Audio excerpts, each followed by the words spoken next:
Assalamualaikum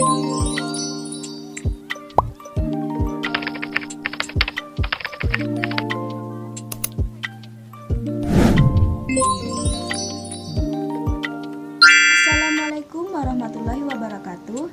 Perkenalkan, kami dari kelompok 10 yang terdiri dari 3 orang. Yang pertama, saya sendiri, Fadilah Indriani Putri dengan NIM 21141200435. Saya Rizdaulia Putri dengan NIM 21141200413. Perkenalkan, nama saya Rangga Faiz Farizi, NIM 21141200409. Baiklah, di sini kami akan menjelaskan Khawarij di zaman sekarang. Kaum Khawarij selalu muncul. Ada kalanya mereka tiarap, tapi di kala lain mereka siap melakukan perlawanan, terutama perlawanan kepada ulul amri atau pemerintah yang dinilai telah melenceng dari ajaran Islam. Juga perlawanan terhadap pihak-pihak yang telah merugikan dan memusuhi kepentingan umat Islam. Untuk lebih jelasnya, yuk simak pembahasan dari kami di mana kami akan menjelaskan mengenai yang pertama, pengertian Khawarij, yang kedua, sejarah Khawarij yang akan dijelaskan oleh Rangga Faiz Farizi, yang ketiga, sekte Khawarij, yang keempat, ciri-ciri kaum Khawarij yang akan dijelaskan oleh saya, yang kelima, sifat-sifat kaum Khawarij, yang keenam, konsep kepemimpinan kaum Khawarij, yang ketujuh adalah Khawarij zaman sekarang yang akan dijelaskan oleh Rizda Aulia Putri.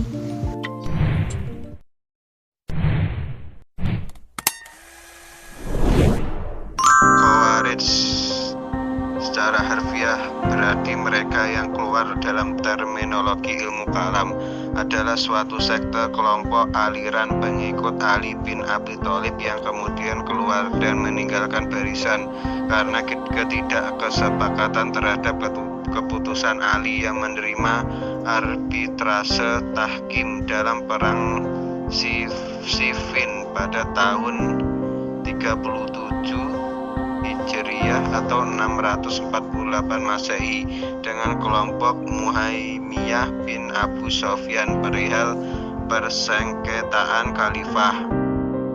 Aliran Khawarij muncul bersamaan dengan aliran Syiah.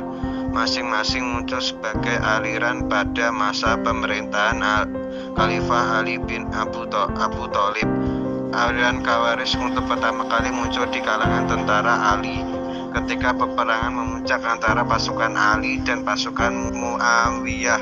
Ketika merasa terdesak oleh pasukan Ali, Muawiyah merencanakan untuk mundur, tetapi kemudian terbantu dengan munculnya pemikiran untuk melakukan tahkim. Kemudian perkembangan gerakan Khawarij membesar, pertama kali muncul pada pertengahan abad ke-7, terpusat di daerah yang kini ada di Irak Selatan di suatu tempat yang disebut Qairo Kufah. Khawarij terpecah menjadi beberapa sekte, antara lain yang pertama, sekte Muhakimah, yang merupakan sekte pertama yakni golongan yang memisahkan diri dari Ali bin Abi Thalib. Yang kedua, sekte Azarikah, yang lebih radikal sebab orang yang tidak sepaham dengan mereka dibunuh. Yang ketiga, sekte Najdat, yang merupakan pecahan dari sekte Azarikah. Yang terakhir, sekte Al-Azaridah, yang dipimpin oleh Abdul Karim bin Ajrat, yang dalam perkembangannya terpecah menjadi beberapa kelompok kecil seperti Syuaibiyah, Hamziyah, Hazimiyah, Maimuniyah, dan lain-lain. Ciri-ciri kaum Khawarij. Yang pertama, mudah mengkafirkan orang yang tidak segolongan dengan mereka, walaupun sama-sama menganut Islam. Yang kedua, menurut mereka, Islam yang benar adalah yang diamalkan kelompoknya. Islam lainnya dianggap tidak benar. Yang ketiga, orang-orang Islam yang tersesat dan kafir perlu dikembalikan ke jalan yang benar, namun yang sesuai pemikiran kaum Khawarij. Yang keempat, karena tidak sepaham dengan lingkungan sekitar, kaum Khawarij mengangkat imam dari golongannya sendiri. Yang kelima, kaum Khawarij bersikap fanatik dan tidak segan menggunakan kekerasan untuk mencapai tujuannya.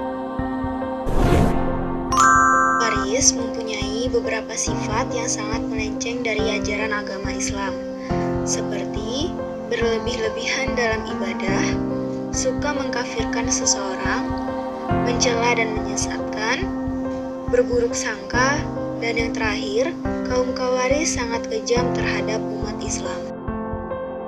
Adapun konsep politik dan konsep kepemimpinan kaum Khawarij antara lain, yang pertama, pengangkatan khalifah akan sah hanya jika berdasarkan pemilihan yang bebas dan dilakukan umat Islam tanpa diskriminasi. Dengan syarat selama dia berlaku adil dan melaksanakan syariat, serta jauh dari kesalahan dan penyelewengan. Jika dia menyimpang, dia wajib dijatuhi hukuman yang berupa dijatuhkan dari jabatannya ataupun dibunuh. Yang kedua, jabatan khalifah bukan hak khusus keluarga Arab tertentu dan suku Quraisy, melainkan semua bangsa mempunyai hak yang sama. Yang ketiga, konsep Dar Islam dan Dar Al-Kufu. Mereka menganggap hanya daerahnya yang disebut Dar Al-Islam dan daerah orang yang melawan mereka adalah Dar Al-Kuf. Karenanya, orang yang tinggal dalam wilayah Dar Al-Kuf, baik anak-anak maupun wanita, boleh dibunuh. Yang keempat, melakukan takyah atau menyembunyikan keyakinan demi keselamatan diri, baik secara lisan maupun perbuatan adalah dibolehkan bila keselamatan diri mereka terancam. Yang kelima, pemimpin itu dibutuhkan untuk kemaslahatan umat. Ketika keadaan umat baik-baik saja, maka tidak diperlukan pemimpin. Yang keenam, Khawarij sependapat dengan Umar dan Abu Bakar karena mereka menganggap bahwa Umar dan Abu Bakar adalah pemimpin yang adil dan melaksanakan syariat. Khawarij tidak sependapat dengan Utsman dan Ali karena menurut Khawarij di masa kepemimpinan Utsman dan Ali kurang tegas dalam melaksanakan syariat. Yang terakhir, orang-orang yang berdosa adalah orang kafir. Mereka tidak membedakan antara satu dosa dengan dosa yang lain. Bahkan, kesalahan dalam berpendapat merupakan dosa. Jika pendapat itu bertentangan dengan kebenaran, hal ini mereka lakukan dalam mengkafirkan Ali dan Talha, Al-Jubair, dan para tokoh sahabat lainnya. Yang jelas, tentu semua itu berpendapat yang tidak sesuai dengan pendapat Khawarij. Golongan Khawarij yang masih ada sampai sekarang adalah golongan Al-Ibadiyah yang terdapat di Tripoli Barat, Aljazair, Zanzibar, Afrika Utara, Oman, dan Arabia Selatan. Ajaran-ajaran ekstrim mereka masih mempunyai pengaruh walaupun tidak banyak dalam masyarakat Islam sekarang. Di Indonesia banyak sekali aliran tentang kelompok yang ada di Indonesia yang berpaham seperti Khawarij. Salah satunya adalah gerakan Salafi Wahabi.